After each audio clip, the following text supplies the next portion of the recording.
GATE presentation for staff this afternoon. I wanted to make some preliminary comments on behalf of the district. My name's Linda Rooney, District Superintendent, and it's my pleasure to coordinate the GATE program for our students and our families here in the district. I was asked to provide some preliminary information about our program to date, and just to give you an idea of the number of student participants that we have right now, 145 are identified GATE students in grades 4th through 8th grade. And that breaks down to 19 students in 4th grade, district-wide. In 5th grade, we have 40 students, 6th grade, 48, 7th grade, 23, and 8th grade, 15. And the modification from the programs previously called the High Achiever program to now the GATE program makes a bit of a distinction in terms of the way that we're identifying students. So that I mentioned in 5th grade and 6th grade 40 and 48 students respectively, down to 19 students in 4th grade. That is the difference that we are trying to make with identification of actually gifted and talented students versus high achiever students. So some of the questions that were asked were, what are we doing this year that are activities, appropriate, new, possible learnings for our GATE students? And I wanted to just highlight a couple of things for you. First of all, we may be launching some new activities for our students that would extend their learning. For example, on the back of your handout, you will see a page. Everybody should have, oops, just walked away. Everybody should have a handout on the back side. You'll see an activity that's called an extension project for GATE students. This is one thing that we're piloting, trying out within our schools at several grade levels for our students to extend the possible ways that students with GATE opportunities can explore ways, interest areas, new ways of discovering whether they'd like to launch an activity on their own or whether they'd like to do so in a group activity. This is not intended to be homework, certainly not intended to be something in addition to the kinds of things that are already being required of them from their teachers, but just another extension activity. A couple of other things that we have, obviously we have a lot of grouping, a lot of teamwork going on in our classrooms as well. And so let's take a look. What is the achievement level of our students? I took a look at our STAR testing, our California State Content Standards test for last year. And for all of our GATE identified students at the end of last year, so that is not the students that are currently in our 8th grade, but the last year's students, so in spring of 2013, and 100% of our GATE identified students scored at proficient and advanced in English language arts. And in mathematics, 99.3% of our GATE identified students scored there. So not only are our GATE students doing well in their thinking, they're also obviously able to show us their achievement levels. I also took a look at the GATE perfect scores that we had, and 6 perfect scores were in English language arts of our GATE students, 32 in math, perfect scores, and 2 students that are GATE identified had perfect scores in both English language arts and math. So just to give you an idea of the talents of our students. I also wanted to provide to you in your packet a little quick report on what we did at our October 8th board meeting. We made, on behalf of the GATE Advisory Committee, many of you are on the committee, we made a recommendation. Dr. Branch was at our meeting and offered her comments to the board to update our board policy and administrative regulation 6172, which you have before you in the packet. And really the difference here would be that we are looking for a pure way to identify our students free from their perceived levels of more subjective types of ways that we might identify to an objective using the OLSAT scoring. So you'll see that within the documents that I provided you. And then finally, very quickly, what the GATE Advisory Committee has been very busy doing is to identify very specifically the ways in which we will move forward with the work that we have to do with our GATE students in terms of a timeline. So if you turn to page 8 in your little packet before you, you'll see the timeline that we put together. So we're fast approaching. You'll see Dr. Branch's presentation is listed for November. And then we definitely, I'm sorry, we've got in our packet, I see we have the 14-15 timeline for next year. Okay, we will get a new one for you during the meeting. I do have one that is for this school year. This is next year's proposed timeline that we'll be using for our GATE Advisory Committee meeting in January. However, the big day coming up is December 11th, when we will have our forms available for our teachers. So all of you will have your forms to make your nominations on December 11th prior to the beginning of the holiday period. And then we'll begin to identify those students who will ask parent permission for assessment in late February. Okay? So you have our timeline moving forward into the next school year. This will be the work of the GATE Advisory Committee moving forward into the spring, and we'll be meeting again in January. So we have a lot of work to do. There's a GATE plan that has many pieces and parts that is listed up on our website. Dr. Branch is also been our advisor into our GATE plan as well. We're trying to go paperless, so we did not create a full plan for you tonight, but it's there on our website for you to download. So with that, it is certainly my honor and pleasure to introduce to you our speaker for this evening. We have a presentation by Dr. Barbara Branch, the Executive Director of the California Association for the Gifted. And Barbara comes to us with a wealth of information. She'll tell us a little bit more about her background as a teacher and a school principal. Well, and put it up there. There you go. It's all there. Entertain. And she's all wired and ready to go. And literally, huh, Barbara? Yeah, All right. Excuse me while I undress here and turn this on. And with that, I'd like to welcome you to the Eureka School District. Thank you very much for being with us this evening. And our planned presentation is from 4 to 5:30, but that does include a lot of opportunities for questions. Does that work? No. Okay. Sorry. Oh, now the red light's on. Does that work now? Try it again. Sorry. Does that work now? Can you hear me? No? It's supposed to be green. I'll put it on F1. Oh, it's supposed to be green? I left my glasses at my office, so I can't see any of these little things. Okay, does that work now? Can you hear me now? Okay, we're all set. Excuse me while I dress again. The guy that was here before that helped her get started said, put it in your pocket. I don't have any pockets. Sorry. Okay, here I am. Thank you so much for coming today. As I put up here, just so that you know from whence I come, I was a GATE teacher and a principal, and I was going to stand over there, but I have to push my buttons all the time. So I'll walk back and forth, or Heidi can push for me. Anyway, now you can see me. Is that better, Nancy, for you have now? I'm happy. And some of you I know have been in the program design class that I taught, or that I teach with the certificate program.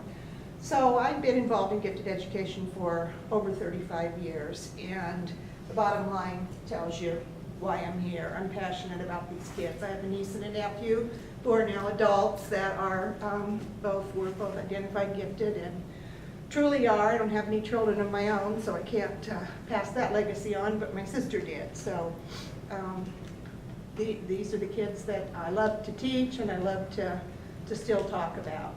So we're going to do a bunch of things today. Linda said, could you address this and this and this? And then I talked to a couple of parents called about something and said, oh, and could you also talk about this and this and this?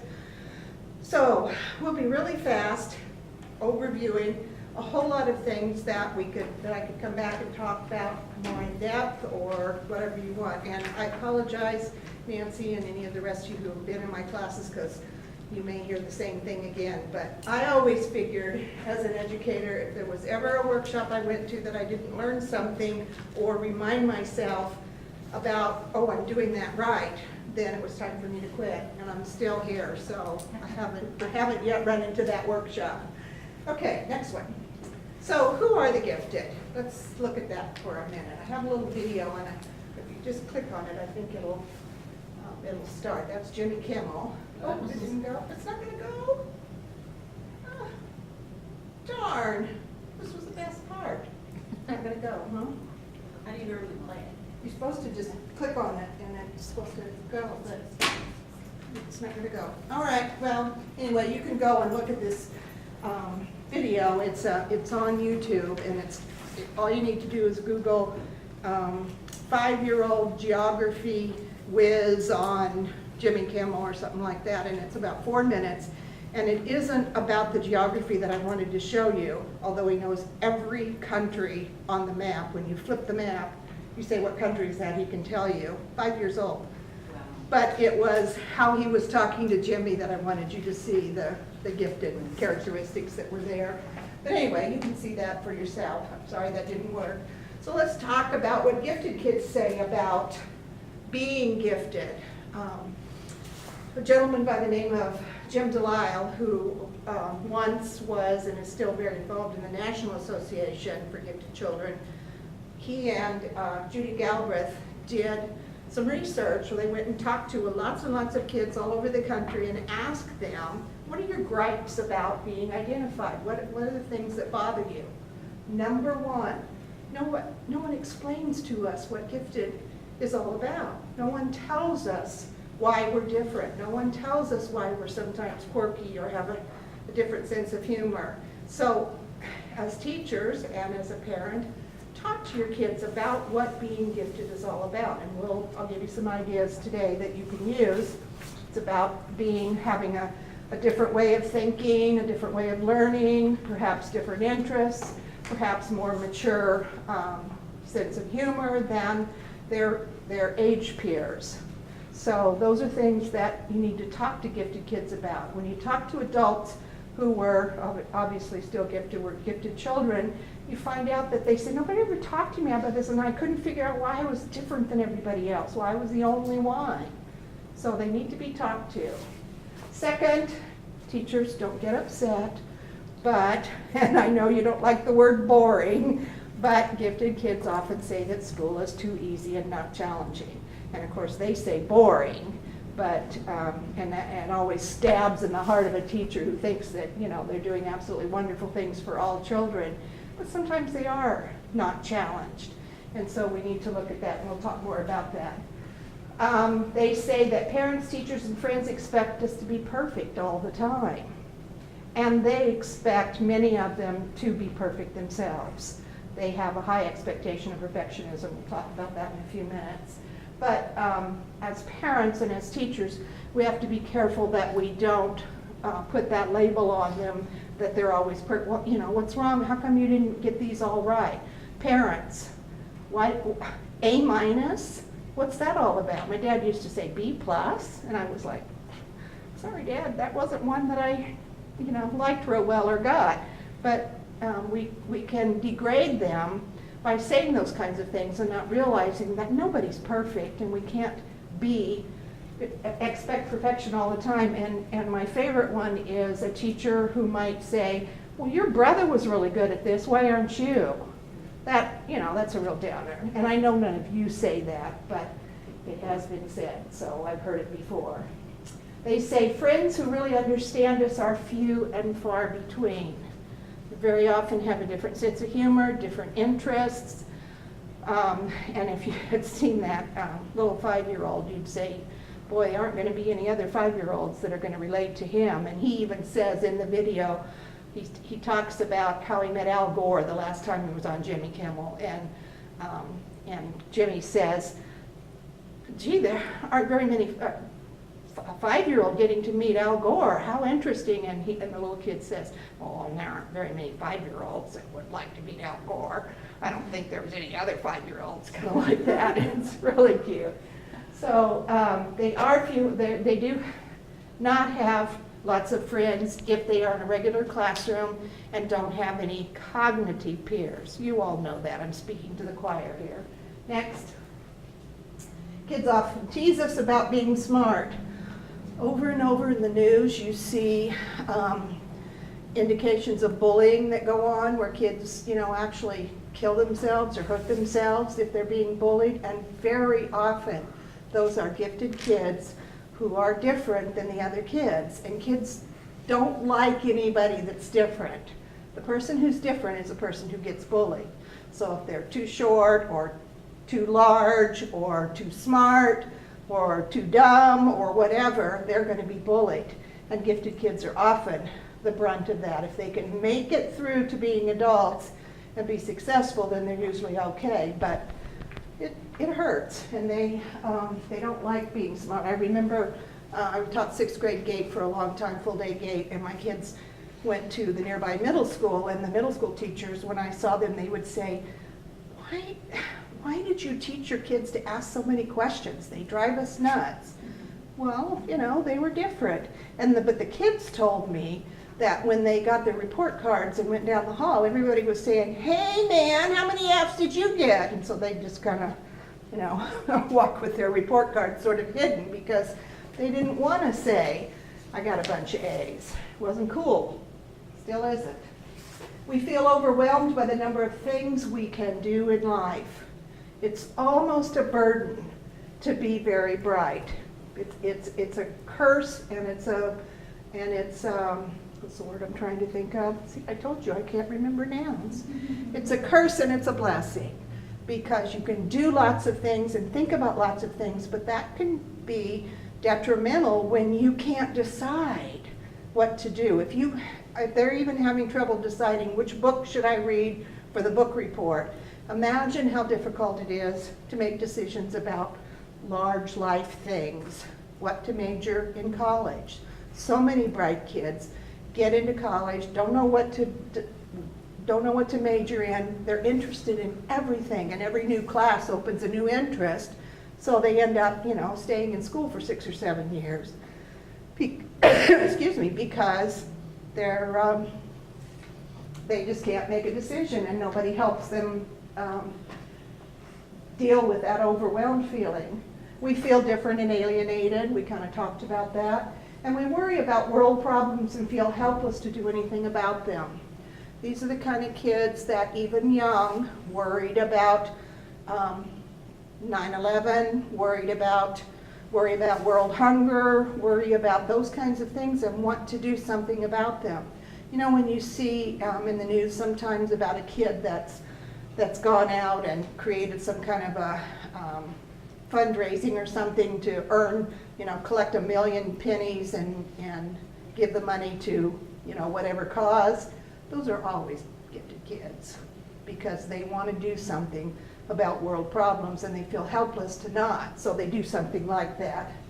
Okay, so different from the norm does have its disadvantages. As poor Hal here has a birthmark, that's a target, so he's a little different. Okay? So let's talk a little bit more about these kids in terms of their social and emotional needs. And I'm going to key in on 3 characteristics of gifted kids that are probably the most common and probably the most challenging. Asynchrony, perfectionism, and sensitivity and intensity. First of all, asynchrony. Go ahead, honey. Asynchrony means, you know the word asynchronous means not in sync. So they have uneven development. We develop in 3 ways. We develop emotionally, we develop physically, and we develop intellectually. And often those don't mesh for gifted kids. They're the same size on the average as kids their age. They are often the same emotionally as kids their age, but the intellect is way up here. And so here's this asynchronous development. It's not a nice curved sine wave. It's emotional, physical, intellectual way up here. And that creates this huge gap for gifted kids that's difficult to deal with because that big brain is still ruled by that physical body and that emotionality. So that's a difficult thing for them. But they often seek friends who are older. You know, your gifted kids often seek either adults or are more comfortable with adults or with older kids. And that's why it's not difficult to have gifted kids accelerate to the next grade level because they often more relate to those older kids than they do to kids in their own age group. And I know I get phone calls all the time from parents, and they'll often say, well, what about kids to play with, and what about when they get older and they're not developing and everybody else is, and what about going to the prom and all that kind of stuff. Well, they're probably such different kids anyway in many cases that those things aren't going to work for them anyway. So there's a report that you could download if you're interested in the concept of acceleration, meaning grade skipping, called A Nation Deceived. It's a free PDF. It's long, so you probably would just want to go to the summary and read the summary, but it talks about how the country's really been deceived by research that shows that acceleration is not good. And in fact, all the research shows that acceleration is fine. So, and they relate well to adults, as we said before. Okay, so gifted kids are asynchronous. Their chronological age, social, physical, emotional, intellectual development may be different. I just said that.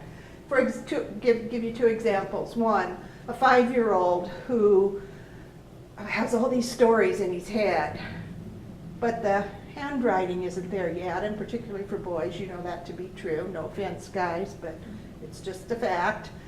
That small motor development is difficult, so either they don't get the stories down or they get frustrated in trying to do that. So there's an example of that intellect being way above the physical development. Now think about like a 5th grade boy who knows every baseball statistic, knows all the players, knows all the teams, knows every aspect of baseball, strategy and the whole thing. So he's out talking with the high school boys, and they're interested in all the stuff he knows, and they'll talk to him and all that, and then they go to select teams. Does he get picked? No, because he's not big enough and old enough. They don't want him to play, they just want to hear what he has to say. So there's a discrepancy between that intellect again and the physical development. And they run roughshod over these kids very often. Okay, so that's just in a nutshell, asynchrony. So that's one characteristic of gifted kids that makes it difficult for them to connect with their age peers. Another social emotional piece for gifted kids is that they are very often perfectionistic. Now I'm sure that none of you are, and I know that I'm not, but these bright kids are often have very high expectations of themselves, and they can't help it. I mean, that's just how they're built, and that's who they are. So they'll have high expectations of themselves, but also of others. What do you think about that? What do you think about them having high expectations of others? Any thoughts about that? I think they tend to be intolerant of exactly other people. Yeah. So, I'm sorry. Peers. Yeah, they'll often be very intolerant of others because they have expectations of themselves. They also have high expectations of others. So if you're not up to snuff, then they're not very tolerant. So that's one of the things that gifted kids really need to be taught, is how to be tolerant. Just like we have to be taught to be tolerant of other races and religions and all of the tolerances. But for gifted kids, there also has to be a tolerance for how much others can get done, or how much others can do, or how much information others have when they do and they expect everyone else to. So that's a tolerance that needs to be learned and has to be taught. It sometimes leads, often perfectionism leads to not wanting to take risks.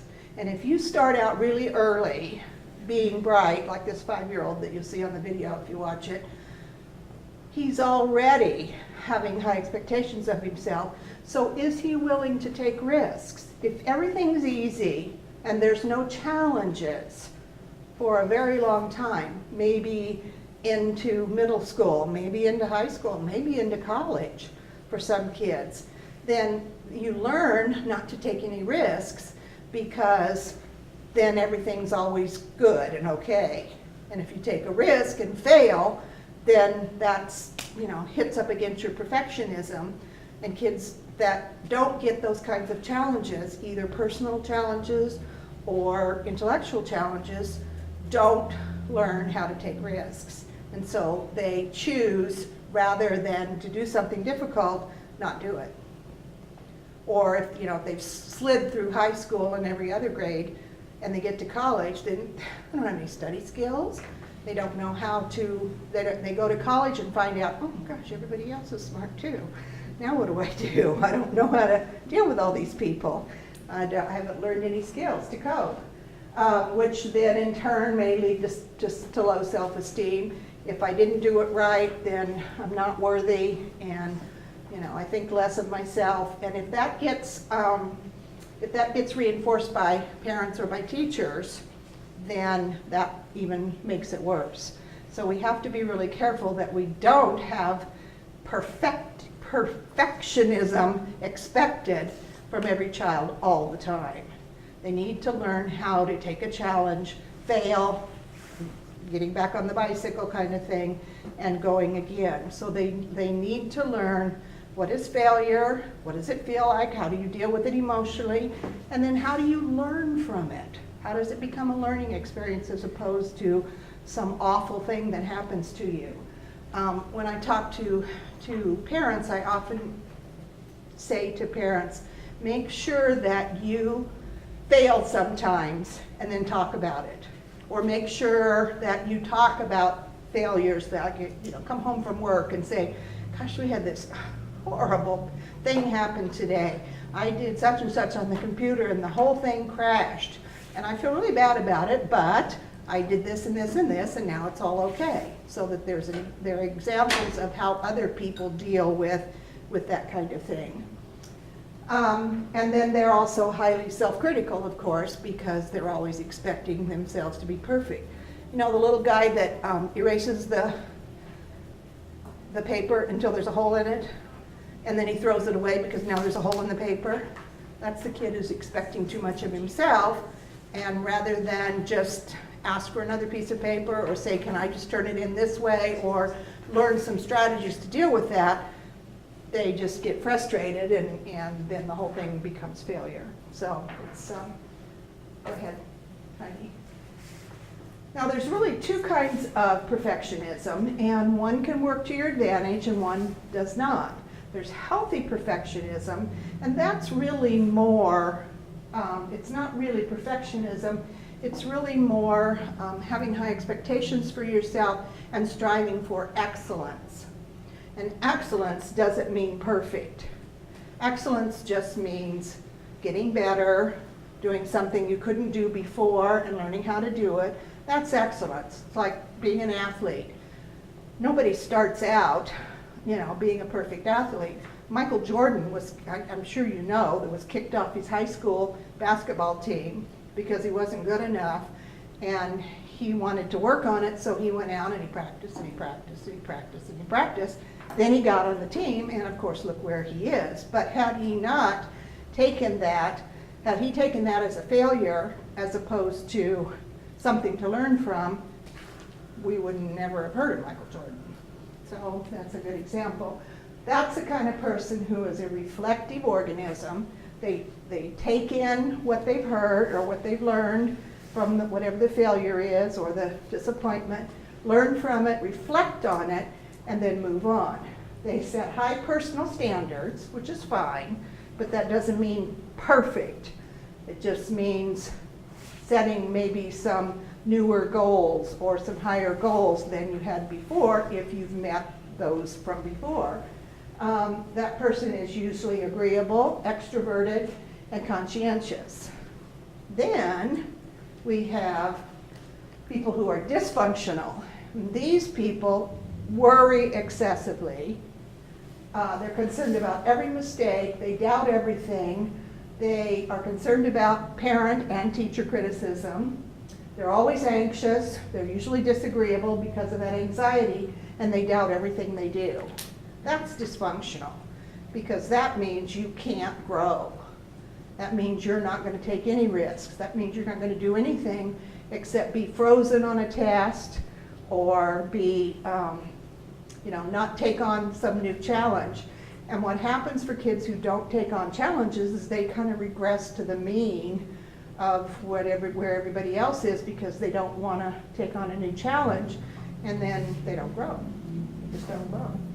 Okay, so that's perfectionism in a nutshell. It usually takes me an hour and a half to talk about perfectionism, but that's it in a very, very nutshell.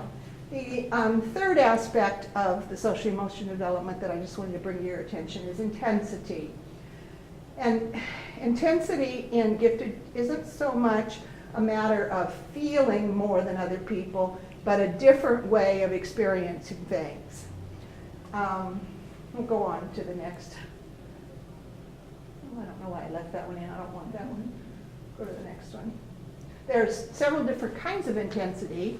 There's intensity of thought. Kids that are always thinking about all kinds of things. Their mind's always worrying. They're all, thoughts all the time going through their head. That's an intensity. There's intensity of purpose. Once they decide they're going to do something, boy, it's the person who can't just run 5 miles.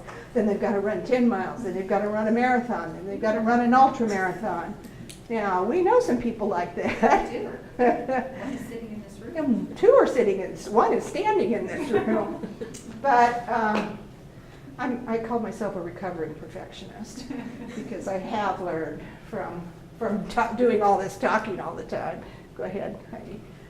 There's intensity of emotion, and this is the child who internalizes everything and is always upset about not only what they've done, but what others have done, and just crying all the time or being upset all the time about everything. That can be overwhelming. I mean, that's like, needing drugs or something because they just really are overwhelmed about everything emotional, okay? And then there's intensity of spirit. And this is the person who is always looking for a way to share their spirit with someone else, that's very intense about caring for others or caring for animals or caring for the environment or whatever. That's intensity of spirit, okay? And then there's the intensity of soul. These are kids that ask questions like philosophers do. I wonder, these are the kids who say, I wonder if there is a God. I wonder what he looks like or what she looks like or what it's like. I wonder if other religions have different thoughts about this that I could take in. I wonder, philosophically, they do a lot of wondering and questioning, and that's very deep, very soulful. Okay, so where does this intensity come from? Well, I have a theory, and it's based on some research, and I can never probably ever prove it, but it's just something I've thought about. Go ahead. There was a research study done, it's been a number of years now, probably 10 or 15, but they, and I don't remember the age level of the people, but I did put up on my website, which I will give you at the end, is this PowerPoint, which you can take and do anything you want, just don't sell it on eBay. Probably wouldn't get any money for it anyway. And there is the article about this, and then there's one other article that I'll tell you about in a little while. So what they did was when functional MRIs became something that could be done, meaning you can put electrodes on the head and do an MRI that you can then see on a computer screen, which is very common now, but at that time it was kind of a new thing. They put 2 groups of people, one gifted group of people and one average group of people, and had them do, I think it was a graduate record exam or something like, or an IQ test or something that would be complicated to do, not very challenging for anybody. And while they were being tested, the electrodes were connected, and they could see the scans of their brains and where the brain activity was happening. Well, in the brains of the average people, there were red spots. Brain activity shows up on an MRI as a red spot. There were red spots in various places like the language center or the, thinking, some of the different centers. I don't know that much about the brain. But in the MRIs of the gifted people doing the exact same task, their brains were on fire, red everywhere. So they were cross-analyzing and thinking and, bringing synapses together from all over the brain, not just from one center at a time. So they were called quiveringly alive, or their brains were on fire. And I think that's what the article is called, is Brains on Fire. So my theory is that if you have these very intense people, how many of you know kids who can't stand labels in their clothes, or can't stand noises or lights or things that set them off? I think because their brains are on fire all the time with all the thinking that they're doing, that of course the brain runs the entire sensory system. So I think that their nervous system is firing all the time, all over, and that makes them more intense. Now, I can't prove it. It's just a thought that I've had, but I think it makes sense. If your clothes are always bothering you, that's because your sensory system is just on fire all the time. And if you're very emotional, then that part of, that's on all the time. So it's a thing that gifted people can't help and have to learn to deal with. And for some, it's absolutely debilitating. And for others, it's the impetus to greater thinking, creativity, success in making something new, creating something new, doing something new, taking on a new challenge, learning something new. So it just depends on the person.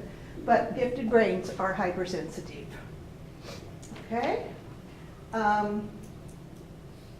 In Brains on Fire, they talk about enhanced sensory awareness, meaning more sensitivity, enhanced memory efficiency and capacity, more efficient organizational analytical capacity, more extensive associational synthetic capacity, and greater potential for creative corporate thinking.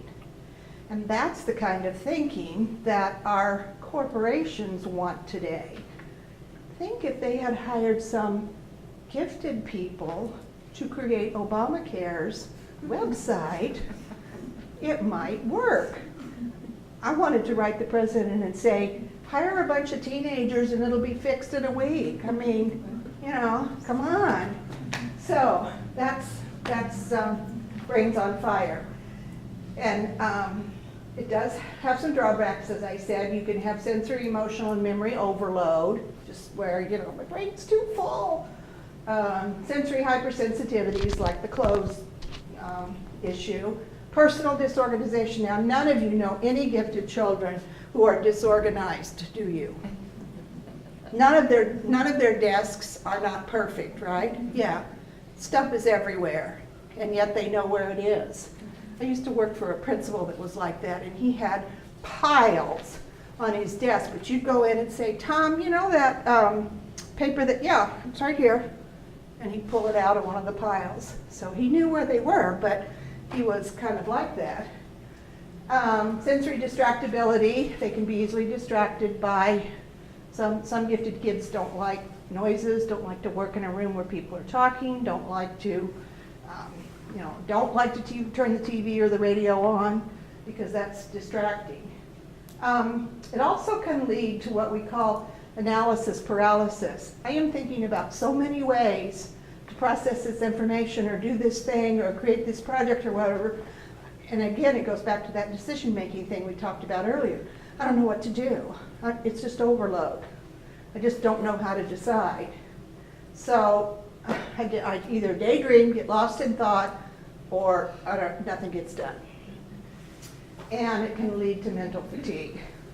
These kids that take every AP class, have soccer, dance, and 15 other things after school, can get mentally fatigued, even though they think they can do everything. And we certainly know some of them.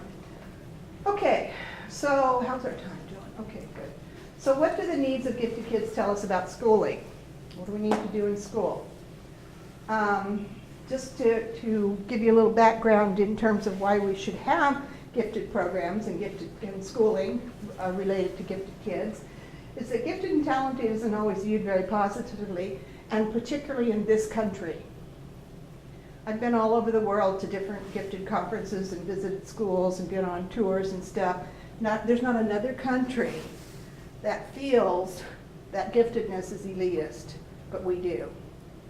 And it really butts heads with our concern about democracy, because we want everything to be fair, everything to be equal. Everybody should have the same amount of money. Everybody should have the same health care. You know, we're all of that kind of stuff that we're always interested in terms of democracy. Every other country says, our best and brightest, we're going to do whatever we can for them. We're going to get them up there because they will serve us well later, solve our problems, be our best and brightest. So we're going to support them. So it's a kind of an interesting thing for Americans. And superior intelligence makes us uncomfortable. Think about going to a cocktail party and somebody says, oh, I'd like for you to meet my husband. He's a rocket scientist. And immediately, what do you think? Oh my God, I can't talk to this guy. I don't know anything about that. You know, we get uncomfortable when people are too smart or people are too knowledgeable. We just don't like it. And then we have people who say, doesn't it stigmatize kids or label kids? And sadly, it does, because of the way we've done it, where we've, used that label of gifted and then not spoken about it properly. Too many people want to speak of it as an elite thing. Parents that get in coffee clutches and then talk, about, well, my kid's in a GATE program. Well, that immediately turns everybody else off. So instead of talking about my child learns differently, my child has really different interests, my child likes to explore this or that or the other, when you open your mouth and say my kid's in a GATE program, everybody else bristles. It's just not comfortable to us. And then we have those who say, is it fair to other kids? Well, in the old days, back when I was teaching GATE, when it first started, first we had the mentally gifted minors program, which started in '61, and that was very much of an after-school pull-out kind of thing. And then when GATE came in 1980, that still was happening in many, many, many places. And so what people saw was extra fun stuff for GATE kids. A field trip, an after-school science thing, a pull out from class to go do something that looked like it was fun. So why can't all kids do that, was what people would say. Is that, all kids should get these opportunities. And we now know that's true. We now understand that that's not the way to have a GATE program, even though that's the way many districts do because they don't know what else to do. It's been sort of the norm for quite a while because people just don't know what to do. So isn't it just kids who get more field trips and special treatment? And many parents of today who were gifted children back in the 80s and the 70s, that's what they had, and so that's the way they see GATE. And so that it just perpetuates our problem of it being a stigma. Just more information, gifted students in the U.S. have very little good to say about their schooling. As adults, when you interview them, they, every time I teach a class, I ask people who was in the MGM or the GATE program, and what did you do? And most people say exactly what I just talked about. Well, we went on a field trip, or we got pulled out, and then we had to do the homework of the stuff that we got pulled out from, and it's not good. Didn't have good things to say. They're usually bored and unengaged in school. They tend to be highly critical of their teachers. My niece is a good example. She's now 30 years old and a very successful businesswoman. But when she was in high school, she was not going to work for a teacher that she didn't feel respected her as a learner. So the person who wrote the assignment on the board and said, come talk to me if you have any questions, read the book and answer the questions kind of thing, she wasn't going to work hard for that person. She'd get a C. drove my father nuts because he was paying for her opportunity to go to college. And he didn't quite understand why she didn't want to get all A's. Well, she wasn't going to work for that person that didn't respect her as a learner. So they opted, but she figured out just the right GPA to go to college where she went, to Arizona State, get two degrees and a master's, and is a very successful businesswoman. So, you know, she figured it out, but she was highly critical. And gifted kids are often asked to learn independently, way too often. And we'll talk a little bit more about that later, so let's go ahead.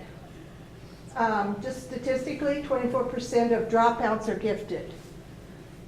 Not 24% of the gifted are dropouts, but 24% of dropouts are gifted. That's 1/4 of dropouts are gifted kids. Dropping out at 15 or 16 when they can, some to go on to junior college, some to take the graduate record exam and move on, and are often much happier in junior college because they're with people that are a little bit older.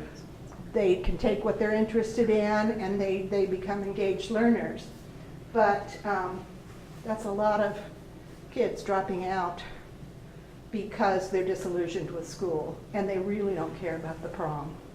Really don't. 50% of the prisoners on death row in Oregon and Washington have IQs over 130. You don't think those gang leaders are not bright, do you?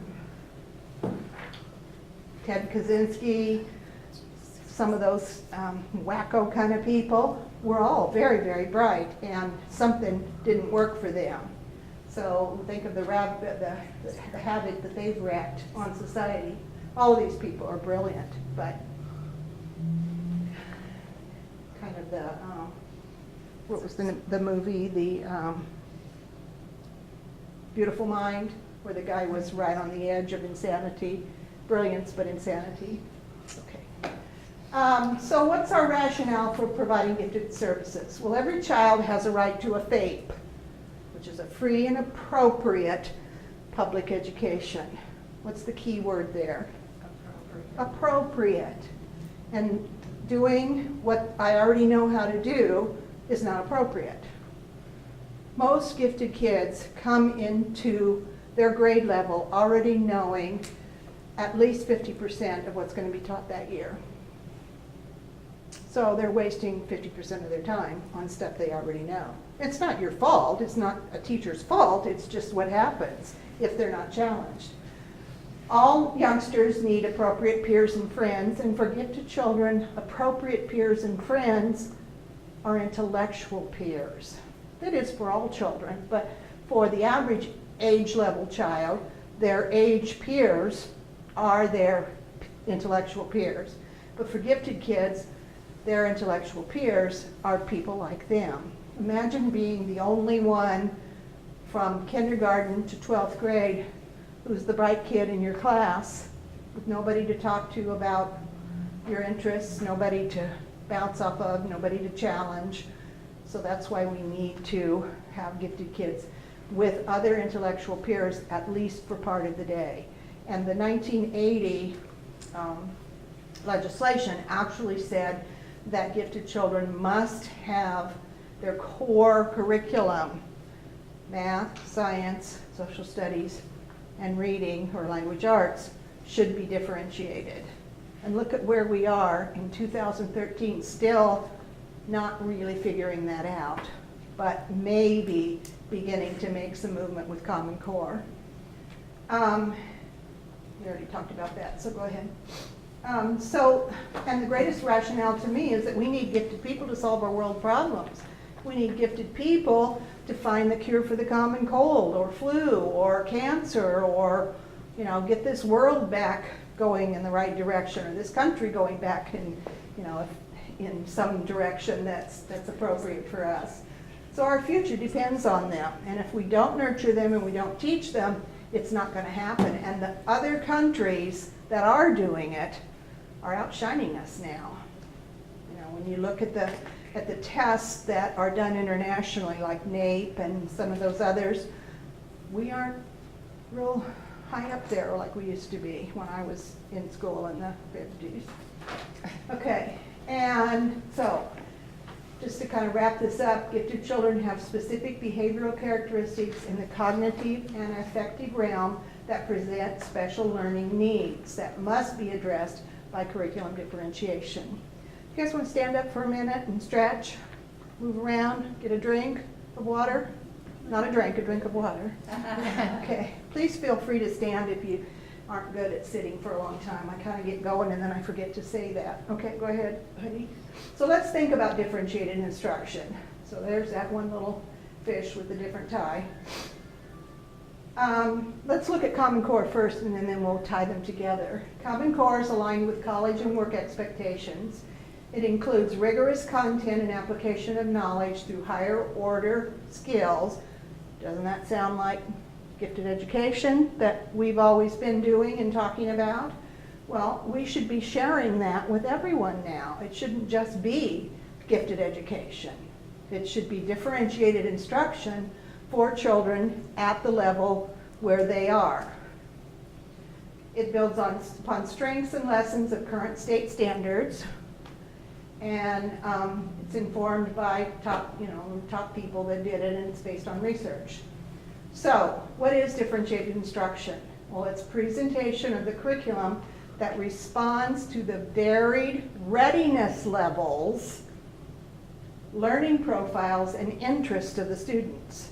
So we need to look at all three of those things when we are doing our instruction. That doesn't mean that we don't have standards to be met and that all children shouldn't receive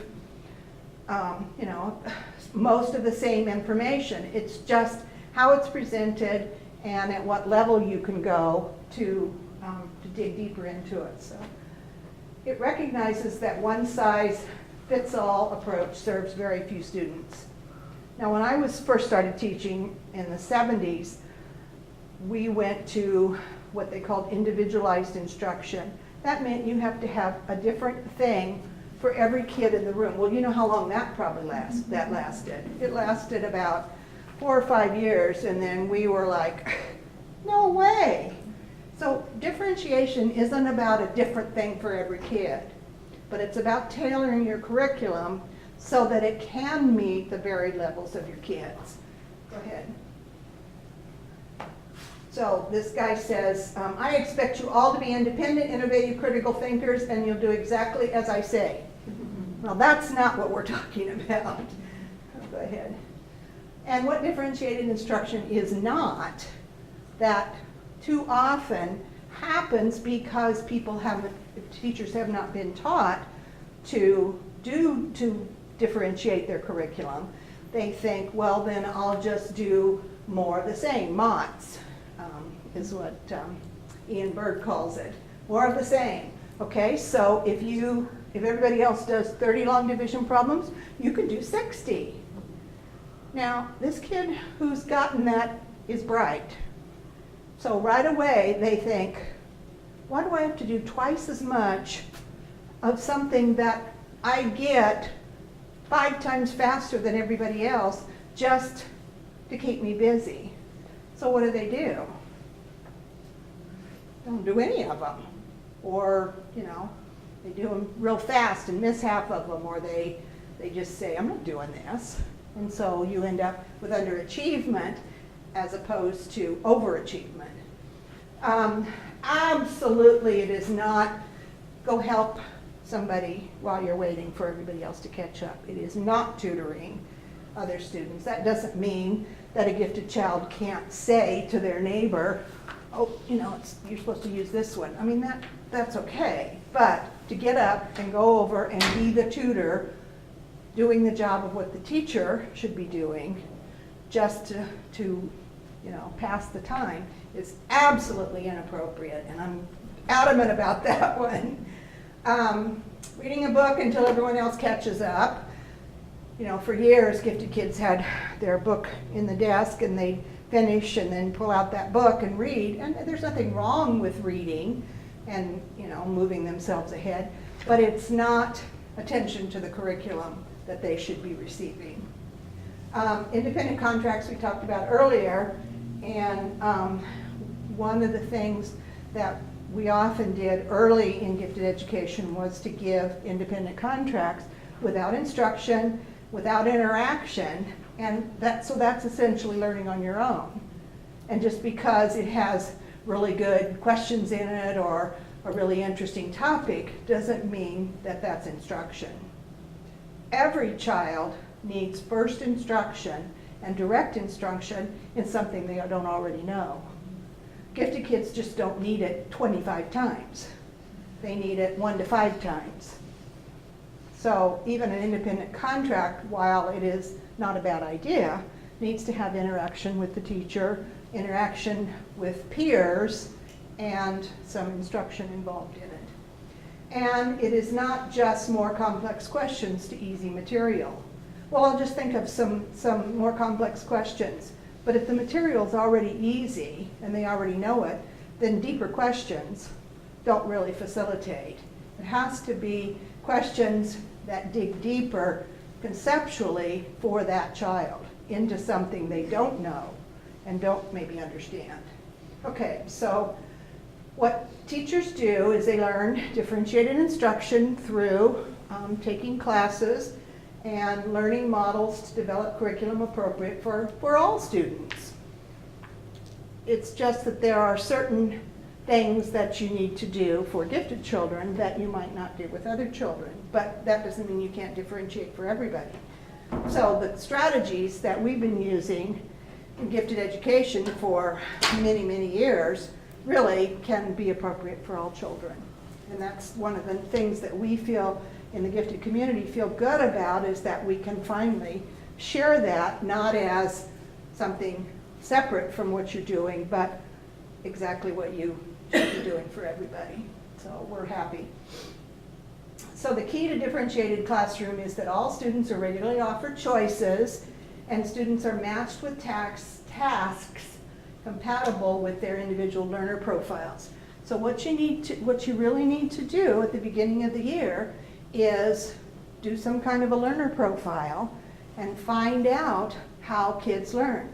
Gifted children often are different learners than other kids. Most of us, and the reason that we're in education probably is because, how many of you are visual learners? You do best by seeing rather than hearing.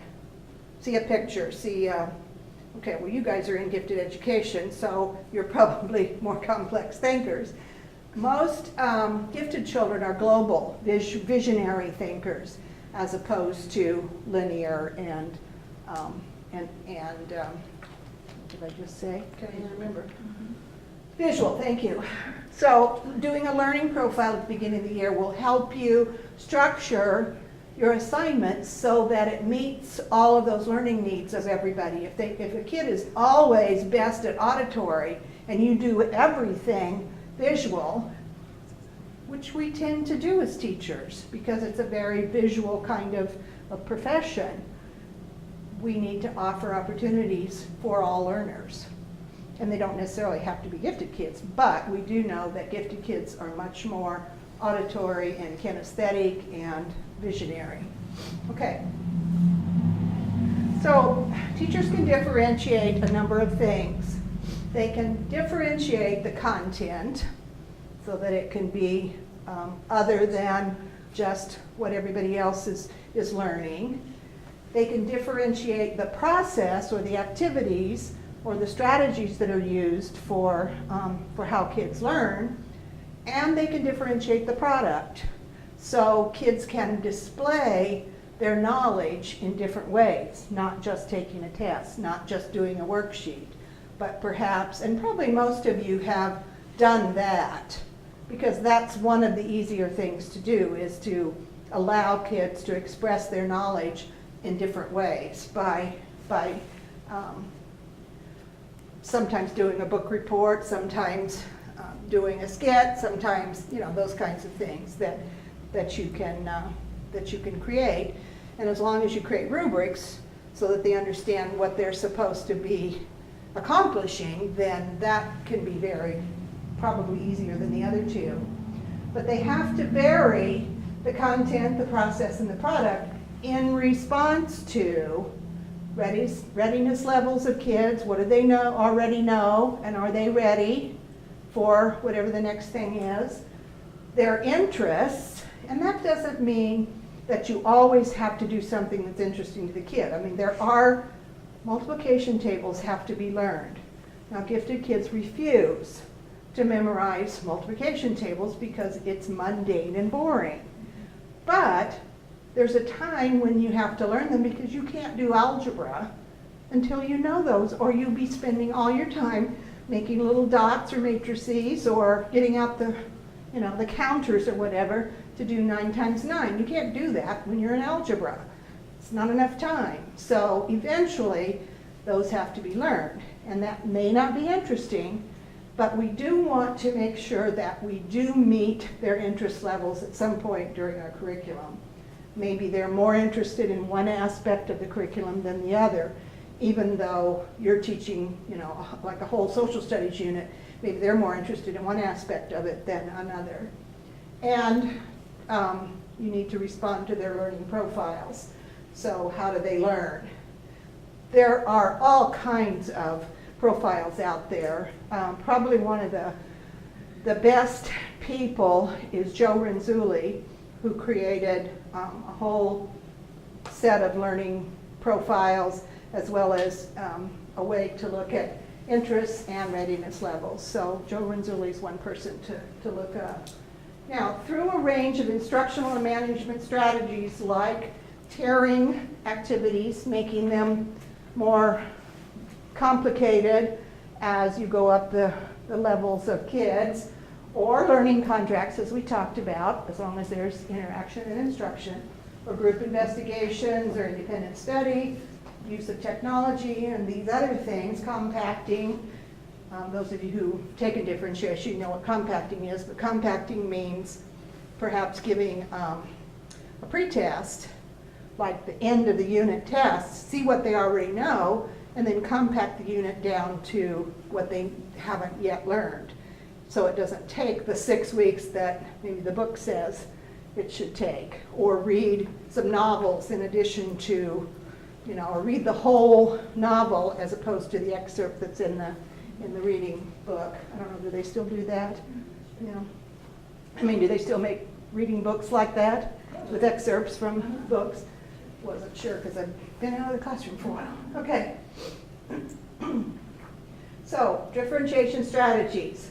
There's really 4 of them that have been developed through the work of Dr. Sandra Kaplan, who is a professor at USC, and she got a grant from the federal government, which I can't even think what it's called right now. But anyway, there's a grant that comes from the federal government that has been funded up, and I'm not sure whether it's continued, but it's where a university, a school district, and an individual can propose research and work together to do something related to gifted education. And Dr. Kaplan, many years ago now, got one of those grants, and that's where the icons were created, and that's where her concepts of depth, complexity, acceleration, and novelty came from. It was the work of she working with the school district and others to come up with this, but really they're her brainchildren. She is a brilliant woman who doesn't remember to pay her phone bills or call superintendents, but I know. She looked at me face to face and said she would call. Sorry, Sandra, if you're listening. I'm gonna call her again. I know. But anyway, there are 4 main strategies of differentiation. Depth is where kids go perhaps more deeply into a concept that involves looking at patterns. It might be in literature, it might be in Civil War, looking at rules, looking at language, and looking at the ethics of an issue. And this is something you think, well, how could, little kids can't talk about that. They certainly can. And they certainly have thoughts about them when you help them understand what ethics is all about. So that's not a problem. The next one is complexity. And that's seen as making relationships or connections between things. So how do 2 things connect? Many times we do cause and effect. Whatever's caused, there's an effect. There's a cause, there's an effect. So making those kinds of connections, like during a Civil War unit, a teacher might introduce the fact that many civil wars, there are civil wars all over the world. There's not just ours. There are some going on right now. So looking deeper and more complex into what are civil wars? Why do they happen? What are the results of them? That's deeper, that's more complex. That's not just the information about the facts that they happened, and not just thinking that we're the only ones that have a civil war. A kid could look back in history. Where have there been civil wars? Where are there ones now? What are they about? How do they relate to ours? That's all that connection making. Okay? Acceleration or deceleration. This is just simply like compacting, moving ahead. If they already know, move on. If they get it right away, move on. There's nothing worse than a kid sitting there waiting for you to explain something for the 25th time so that everybody in the room gets it and they got it the first or second time you talked about it. So they need to be doing something else with that time, and that's not tutoring somebody. Okay, I won't say that anymore. This is where a pretest might be helpful, is to find out what kids already know, and you'd be amazed what kids know. Because often it isn't maybe something you've taught, but somehow they've learned it. They've heard it from their parents, they've seen it on TV, they've read a book, they've heard other people talk about it, they've talked to adults. And so they've learned something that you don't know they know until you test it. So if you pre-test, then you know where to go for things that they don't know. And the last one is novelty. And this is where a child may most likely use their own interests by going into something that they are particularly interested in. So if you're talking about the Civil Wars, you want them to do something related to that, but let them select the thing that turns them on, that was interesting to them, that was most exciting to them. Okay, and this is where choice comes in, and gifted kids absolutely love choice. Even if it's you can do it or not, that's a choice. So instead of saying you have to do this, I always used to say you can choose to do it or not. Now here are the consequences, and you make the choice. Well, it's a choice. I don't want to do it, here's the consequences, but you made the choice. Okay, moving on. Okay, so all of this is in relationship to focusing on the big idea or the major themes in life. Clarifying understanding, guiding thinking towards those top levels of blooms, synthesis, analysis, and evaluation. Those are the places that we want people to get to, because that's where creativity happens, that's where solutions to difficult problems happen, that's where we evaluate our actions, evaluate ourselves, evaluate what we're learning, all of that. And that doesn't come without some learning about that and how to get there. And then build support and encourage justification. So the next slide, I know you can't see it, but I just took it off of a page that I had. We want to focus on the general themes in life. When I was teaching middle school, I used to choose a theme for the year, and then everything we did related to that. One year it was change. So everything that we talked about in relationship to the theme, not a topic, a theme of change. And what is change, and how does change go? And, ow, oh sorry, I have a trick knee, and every once in a while, I'm supposed to be having replacement, and I haven't done it yet, so every once in a while it goes out on me. So change is the first theme. There's community, there's conflict, there's exploration, there's force, there's order, and there are several others there that you can look at, and most of you probably know them already. So you want to focus on themes rather than topics. The idea of this is our teddy bear year is a topic, not a theme.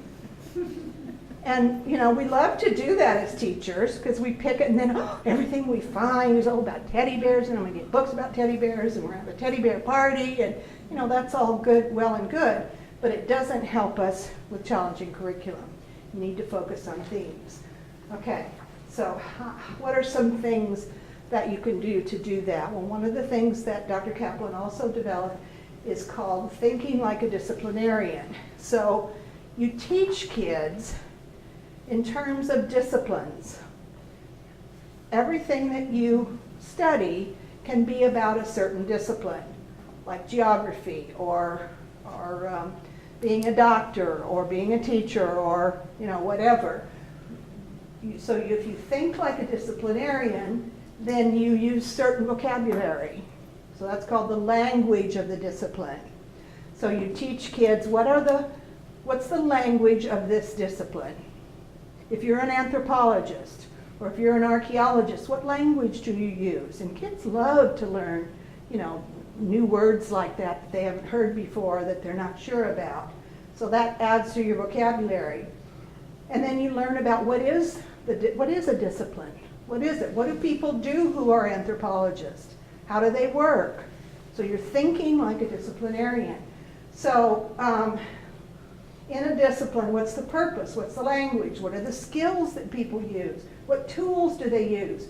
What methodology do they use? And who are some famous people or some famous deeds that came out of that discipline? So what do disciplinarians do? And who are the disciplinarians related to what we are studying? So you study something in relationship to disciplines as opposed to just studying, you know, whatever the topic is. Okay, and you can use something like this. This is called a frame, and Dr. Kaplan developed this. And what you do is you use icons, which I'm going to show you in a second, and you put different parts of that discipline into the different sections of the frame in relationship to the icons. So, for example, this one is, help me you guys. Multiple perspectives. Multiple perspectives. So what are the multiple perspectives of that particular discipline? Or you can go ahead and use it like analyzing a story or analyzing a social studies concept. And you can put whatever icons you want into those. So as a teacher, you can put the icons there and ask them to respond that way. Or as they get more sophisticated, they can choose the icons. Go ahead, Heidi, I think I have an example. Oh, so these are the icons, and these were what were developed from that grant. Still can't think what that's called. I don't know why I can't think of it. Anyway, there's patterns, there's the study of the disciplines, there's details, there's trends, there's rules. These are all overarching big ideas that can be used to help get into the complexity and the depth of a particular discipline, or, you know, whatever the social studies unit is, or whatever the reading book is. Go ahead. So here's, for example, The Girl Who Married the Moon is one of the Houghton Mifflin 6th grade book stories. And so you'd ask for details, perhaps, and then introduce anthropology. So you think like an anthropologist in relation to this story and what's happening in the story. And I don't know the story, so I'm not sure. But you introduce the idea of an alien landing on our planet 10,000 years from now after humans have gone extinct. What could the alien infer about our technology? So these are all deep thinking kinds of things, as opposed to just who were the characters, why did the girl do whatever, you know, that lower level questioning kind of stuff. This helps you to get into the depth. Go ahead. So then deeper questions can be asked. What could the alien infer about our relationship with nature? What could the alien infer about boys? Again, I say I don't know what the story is, so I guess I should go read the story when I talk about this. But so there's another frame, and then I think I have one filled out. Yeah, so here's a frame that's created around the story Ramona Forever by Beverly Cleary. And you see that they have here's the language that was in the book. So rather than just ask the kids, what are the vocabulary words in the book story that you don't know, which is so boring, what are the words in the story that are the language of the discipline of whatever the story is? This one is Big idea. big idea. So growing up isn't easy. That's a big idea. When changes happen, there's change again. When changes happen, don't be upset. Everything will be all right. Don't make it a problem. Perfectionism fits right in. Ramona feels worried and sad. That's past, future, and present. And then this is details. So here you're getting some of the low-level stuff, but in a way that's deeper and more creative. So that's just one organizing tool among many that you can use in learning to do differentiation, but it's probably the first one and the best one to learn. And then when you teach kids to do this, they just go crazy with it. Go ahead, I'm sorry. So why differentiate? Well, the fact that students differ may be inconvenient, but it is inescapable. Adapting to that diversity is the inevitable price of productivity, high standards, and fairness to kids. Theodore Sizer, many years ago. Okay, so how do we deliver differentiated instruction in the best possible way? How do we group kids to get this to happen? Go ahead. You can group by having kids in full day, and that's possible in some districts like Sac City, where I was, where there's 54,000 kids. It's not possible in Eureka. You probably don't have enough kids at any one grade level or the ability to get them to a single school to make that happen. And one of the difficult things about full day is that there's always a limit to the class size. So if there's class size of 25 and there's 26 kids, what do you do with the 26th kid? And you can't do, contracts mean you can't do extra kids in a class and all that stuff. So the next best choice, and probably the best choice for a district like yours, is cluster grouping. There's also, of course, flexible grouping and multi-age grouping. And when I was a principal, we had a lot of gifted kids in our school that did not choose to go to the neighboring Gate school because they liked being in the neighborhood and various reasons parents didn't want to, but we had enough kids to create a multi-age program. It was not easy for the teachers, but we had a 2-3 combination and a 4-5-6. The 2-3 teacher was okay, but that 4-5-6 teacher, she really worked hard, but she was really, really good at it. Unfortunately, because of the complexity of that job, once she left, it died. So it can't be sustained as easily. And of course, flexible grouping, you know what that is. That means just regrouping the kids all the time for needs. But that also isn't easy to do in a classroom where you maybe only have 1 or 2 gifted kids. What flexible group are they going to be in? And you can't run around to 10 different groups. I remember when I first started teaching, after that individualized instruction thing died, then trying to have 4 or 5 math groups was just, how do you do it? It's just, there's too many balls in the air and somebody gets shortchanged. And unfortunately, it's these kids that often do, because you are so concentrated on those underachieving kids that you need, that need more of your personal time and focus. Okay, so rationale for grouping. Placing high achievers together in one classroom challenges those students, enabling other students to become academic leaders and allowing new talent to emerge. We saw this in Sac City. I'm watching the time. We saw this in Sac City where we, a principal from a very high poverty, very low achieving school called our gate office. Nancy Craig and I were the gate office, and asked us to come out and talk to her about grouping and how she could possibly, because she noticed that her kindergartners who did well on STAR testing regressed to the mean of the school by 3rd grade. And she had looked, over the several years of data, and so she asked us, what could we do to help her? Well, we did a whole year of differentiation training and follow-up, and then they clustered, and they found not only did those gifted kids that were cluster grouped get challenged enough to improve because of course they came into school being kids from poverty with less skills often than middle-class kids. I mean, that's a reality. But they actually qualified for GATE by 6th grade. They weren't qualifying, you know, when they were in their own school, but that wasn't the goal. The goal was to focus on or challenge their gifted kids.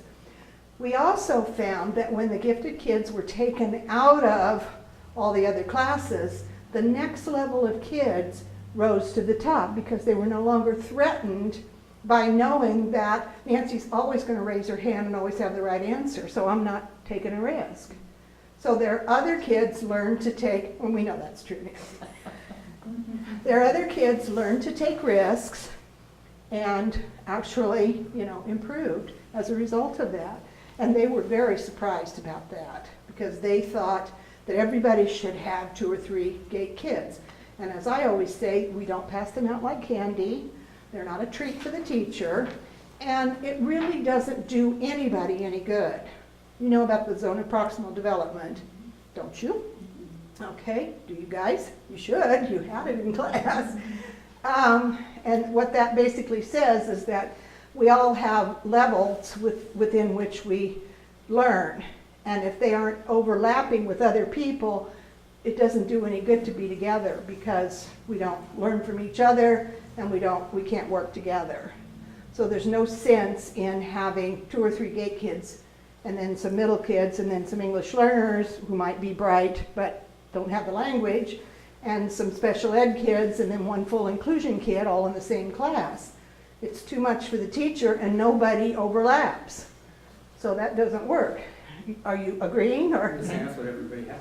I know, and that's not that you should be talking about not doing that. Okay, so go ahead, Heidi. So there was a 2-year study done where they evaluate the effective and academic changes in students placed in advanced programs. You know what? Go on from that. Let's not use that because we want to talk more about. Okay, let's do this. The rationale for doing cluster grouping makes it easier for teachers to meet the needs of students in their classrooms by reducing the number of groups you have. And that makes sense. The difficult thing for people is to let go of, I don't get any gifted kids this year. And my question is that for you? Or is this about children or is this about adults? If it's about adults, then you're grouping wrong because you're just satisfying your own need to have a couple kids that get it, knowing that the rest of them don't get it, so you've taught to 2 kids. So if teachers are upset by not having gifted kids, then the best thing to do is to get everybody qualified to instruct all learners and then take turns. But what people usually find is that once the cluster groups are set and one person has that particular cluster of gifted kids at whatever grade level, the other people get happy with what they're doing and really don't want to do that. Some do, some don't. But some teachers are quite satisfied with bringing up those low kids and feeling really good about that. Others are very excited about having lots of English learners and bringing those kids into language. And others really like having gifted kids. Not everybody does, because you know, they ask a lot of questions, they challenge you all the time, their parents are often obnoxious or demanding or concerned, which they should be, but that takes up more of your time. So people, teachers often maybe don't like that kind. So if it's used in conjunction with challenging instruction and high teacher expectations, it may improve how teachers view ability and achievement. Go ahead. Let's just get to the end part here because so you can read this on your own. I wasn't sure how long this would take.